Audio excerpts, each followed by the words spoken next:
Pertama-tama saya ucapkan terima kasih kepada teman-teman yang menyempatkan hadir dalam webinar saya kali ini yang berjudul Tool Forensik.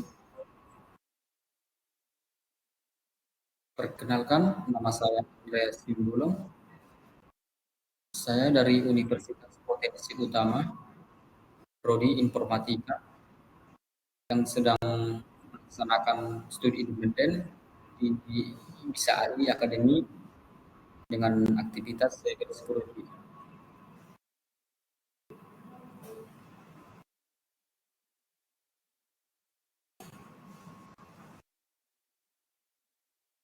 Oke, baik, langsung saja pada pembahasan. Yang pertama itu latar belakang. Tools. Tools merujuk pada alat, baik itu perangkat lunak, perangkat keras, atau metode yang digunakan untuk tujuan tertentu. Dalam konteks teknologi dan ilmu forensik, tools dapat merujuk pada berbagai jenis perangkat lunak ataupun perangkat keras yang digunakan untuk melakukan analisis atau mengelola data. Sedangkan forensik merujuk pada aplikasi metode ilmiah yang memecahkan masalah hukum dalam konteks forensik digital. Ini berarti menerapkan prinsip ilmiah, yaitu untuk memeriksa ataupun analisis dan bisa juga menafsirkan berbagai bukti digital untuk tujuan investigasi kriminal untuk memperdata. Selanjutnya, pengertian tools forensik. Tool forensik adalah alat atau perangkat yang digunakan dalam praktik forensik, khususnya dalam domain forensik digital atau forensik komputer. Ini mencakup berbagai perangkat lunak, perangkat keras, ataupun metode yang digunakan untuk mengumpulkan, menganalisis, dan menginterpretasi bukti digital dalam konteks investigasi kriminal ataupun itu peristiwa lainnya. Alat forensik ini membantu para penyelidik dalam memahami insiden atau kejadian.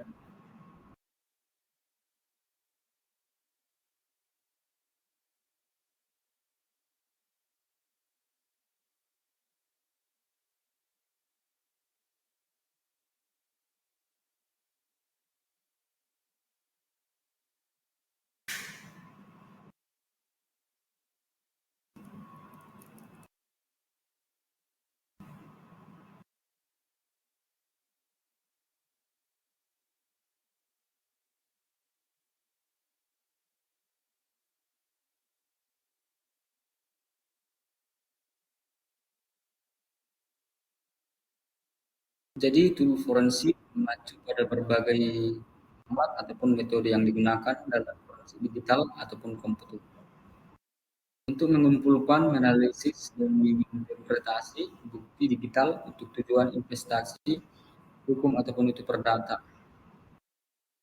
Selanjutnya, di sini ada dua tool forensik, ada mobile forensik dan case load kit. Yang pertama itu kita bahas dulu mobile forensik.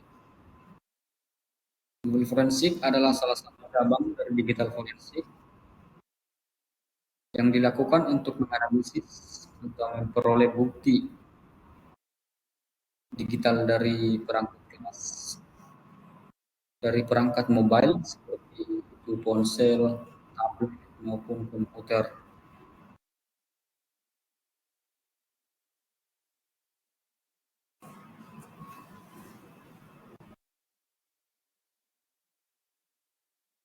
Tindak kejadian cyber security atau cybercrime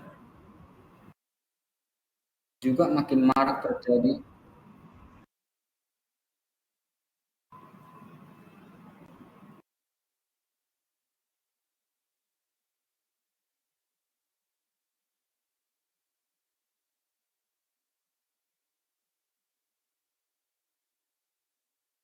dan dapat dilakukan melalui perangkat pribadi, maka dari itu mobile forensik sangat dibutuhkan untuk mengungkap suatu kejadian atau cyber. Selanjutnya,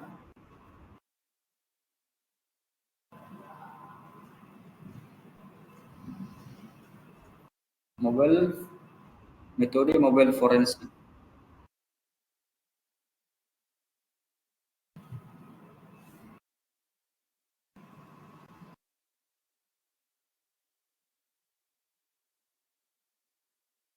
Proses mobile forensik didasarkan pada parameter tertentu seperti jenis ponsel, sistem operasi, tingkat enkripsi, dan ketersediaan sandi. Dalam pelaksanaannya, mobile forensik mengikuti beberapa metode dan proses diantaranya itu yang pertama ada metode manual.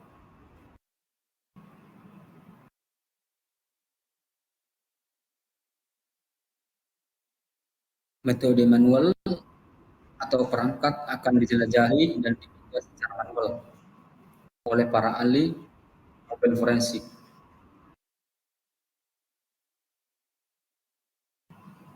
Data yang ada dalam ponsel akan dilihat maupun diakses dan diamati secara langsung. Yang kedua ada metode logis.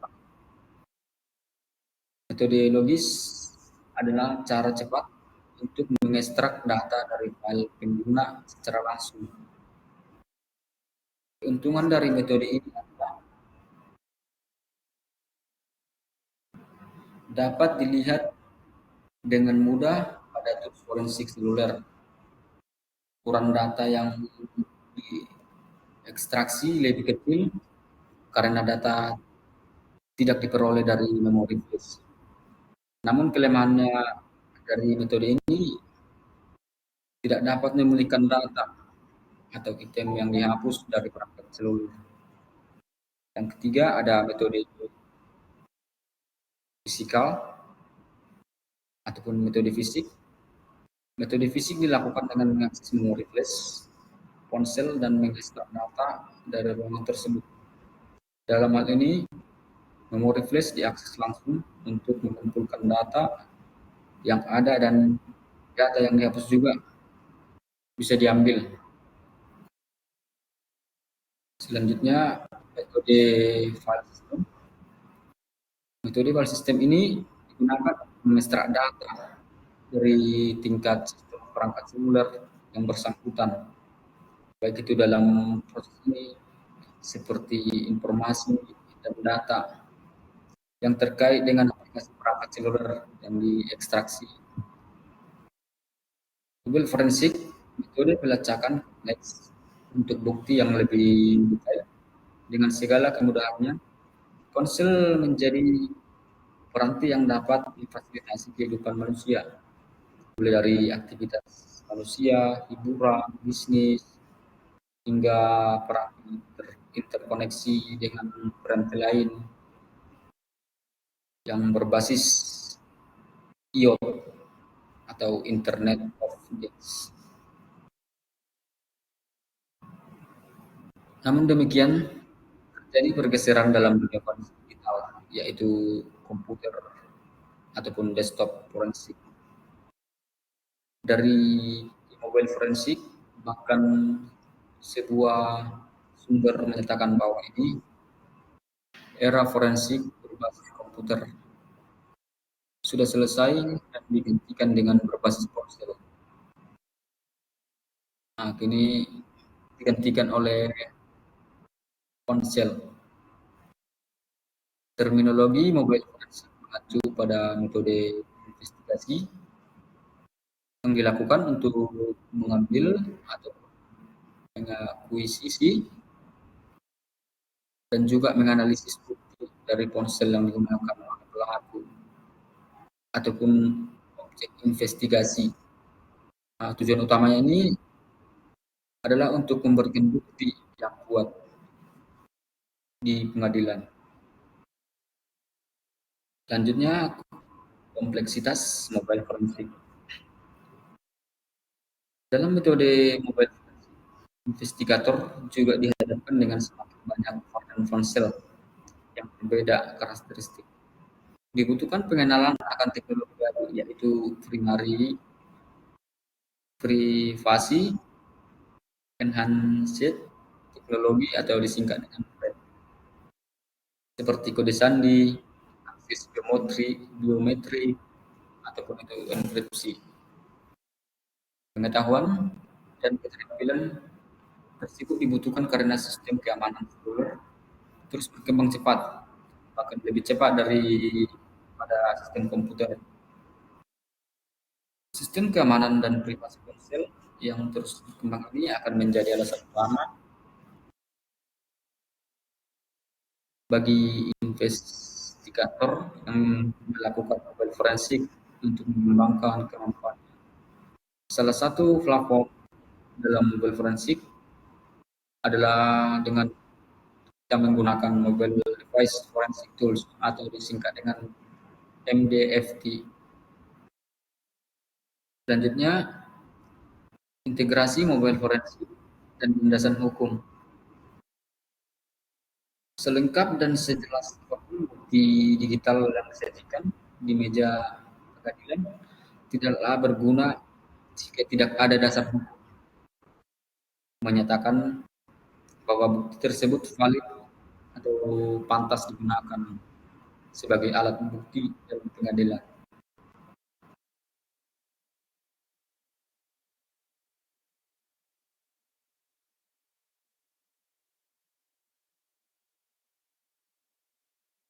Otoritas pengadilan bisa mudah menyangkal validitasnya dan akhirnya mematahkan bukti tersebut.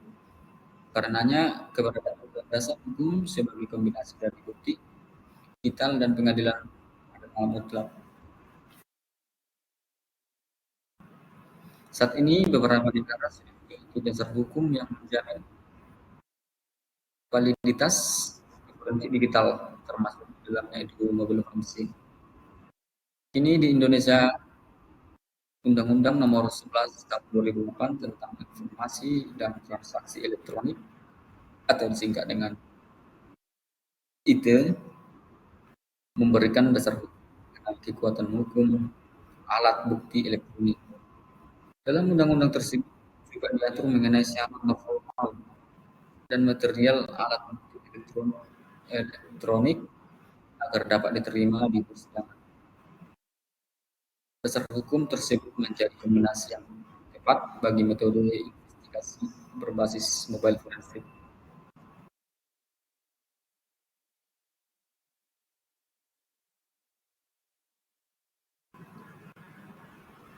Tools yang kedua itu Sleuthgate. Sleuthgate adalah toolkit forensik open source untuk menganalisis sistem file dan disk Microsoft dan Unix. Sleuthgate memungkinkan penyelidik untuk identifikasi atau memulihkan bukti dari gambar yang diperoleh selama insiden atau dari sistem. Sleuthgate adalah open source yang memungkinkan penyelidik untuk memverifikasi tindakan alat atau penyesuaian dengan kebutuhan forensik.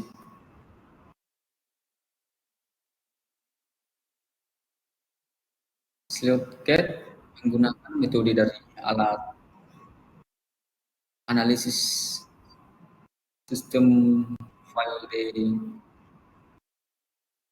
Coroner Toolkit atau disingkat dengan TTP.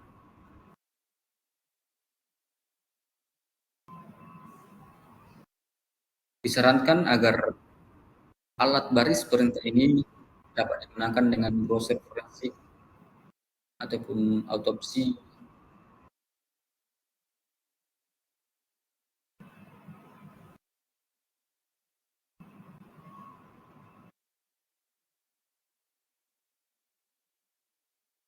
Ini adalah antar lapis atau disebut dengan alat alat-alat di seluruh yang digunakan untuk mengotomatiskan banyak prosedur, bisa dibuka di browser ataupun di Chrome. Prosedur dan menyelidik fitur seperti pencarian gambar dan juga pemeriksaan integritas gambar MD5 boleh dibuka browser masing-masing. Seperti halnya alat investigasi lainnya, hasil apapun yang ditemukan di SleepCat harus dibuat ulang dengan alat kedua untuk memverifikasi data. Selanjutnya,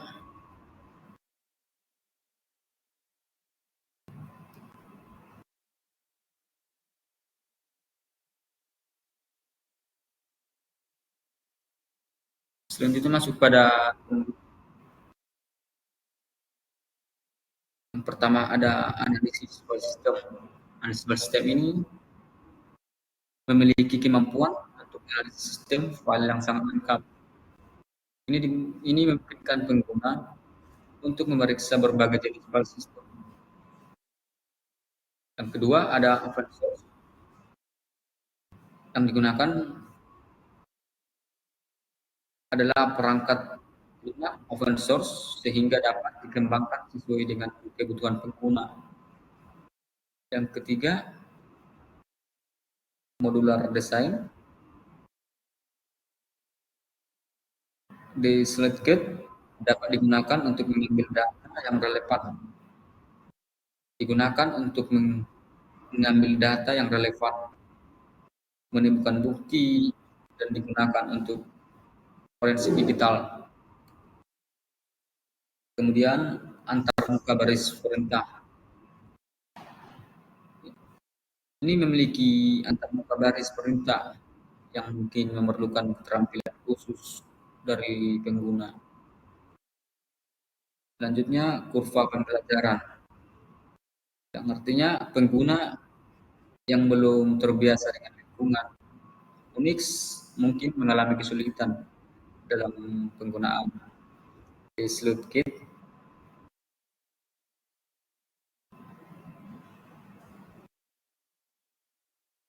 Masuk pada kesimpulan yang kedua,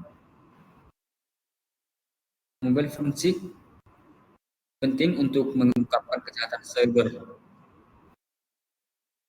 di mana proses analisis dan pengambilan bukti digital dari perangkat mobile krusial dalam menyelidiki kejahatan cyber yang melibatkan perangkat tersebut.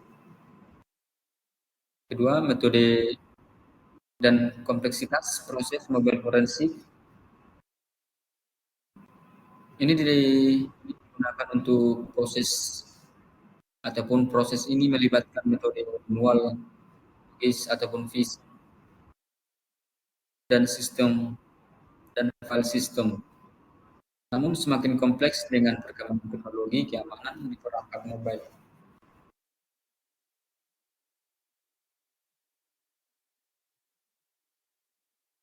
Selanjutnya integrasi dengan landasan penting. Maksudnya di situ validitas bukti digital di pengadilan bergantung pada landasan hukum. Tidak bisa sesuka kita. Yang mengakui penggunaan bukti forensik digital, termasuk itu mobile forensik yang telah diatur dalam beberapa negara seperti Indonesia.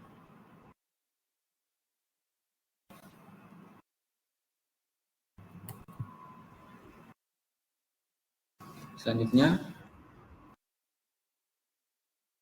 SleepCat adalah alat forensik open source atau komprehensif. SleepCat adalah alat toolkit forensik open source yang kuat untuk menganalisis sistem file dan disk pada platform Microsoft dan Unix, memberikan kemampuan analisis yang lengkap dan fleksibel dalam penggunaan. Selanjutnya, fleksibilitas. penggunaan dan perkembangan.